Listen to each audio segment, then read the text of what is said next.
तुम्ही आजपर्यंत खाल्ली नसेल अशी मटार बटाट्याची मसालेदार भाजी. कढईत तेल गरम झालं की अर्धा चमचा जिरे घालायचे, मग बारीक चिरलेला कांदा घालून सोनेरी रंग येईपर्यंत छान परतून घ्यायचा. मग बारीक केलेला टमाटा घालायचा. फोडणीत थोडं मीठ घातलं की टमाटा पटकन शिजतो. मग आलं लसणाची पेस्ट घालायची. मग पाव चमचा हिंग घालून छान खमंग फोडणी करायची. मग 1 चमचा बारीक केलेलं खोबरं घालून छान परतून घ्यायचं.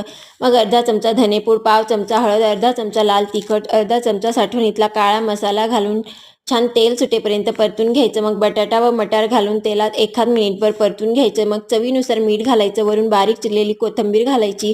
मग पाव वाटी भाजलेलं शेंगदाण्याचं कूट घालायचं. मग थोडं पाणी घालून भाजी तेल सुटेपर्यंत छान परतून घ्यायची. आता अर्धा ग्लास पाणी घालून 5 ते 6 मिनटं मटार व बटाटे शिजतील इतपत भाजी छान शिजवून घ्यायची. इथे आपली मटार बटाट्याची मसालेदार भाजी बनून तयार आहे.